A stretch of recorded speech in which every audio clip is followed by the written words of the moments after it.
This is Frank and Dwayne. They're below average golfers, but that doesn't stop them from enjoying a cigar on the course.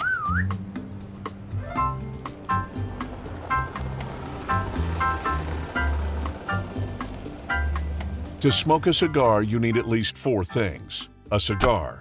Always bring a spare if you can manage. A place to store them at the proper humidity level. Something to cut with, and something to light with. If you don't have all that, pick up one of these.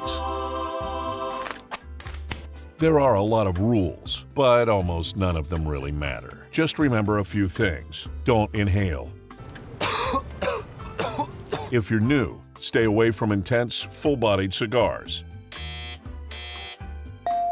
No cigar selfies. They almost always look terrible. Now it's time to light up. To walk us through each step, let's hear from someone who's lighting up a cigar after a job well done. In space. Every good cigar requires a cut, and most people overdo it. Find the cap of the cigar, and using a double blade cutter, make a quick, confident incision above the line.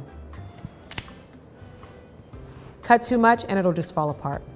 Strike 2 matches and hold the cigar near the flame, but not on it. Pull the heat through like you're drinking a milkshake, but don't drink a milkshake, drink a whiskey. You're gonna want it in a second. Take quick drags to ignite the flame and rotate after each puff. Check your progress by blowing on the lit end.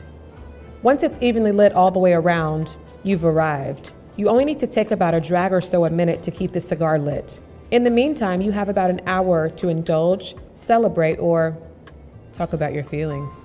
Dude, my bracket, so f***ed. It's July. Yeah, I don't actually watch sports.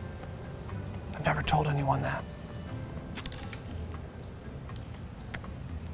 Let the ash build to about an inch before you tap it off. When you're done with the cigar, don't grind it out, just set it down. That's it. Enjoy. Now that wasn't so hard, was it? Whether you're golfing, graduating, getting married, or hiking Mount Everest, the Good Cigar Company has exactly what you need. Visit us on the internet at www.goodcigar.co.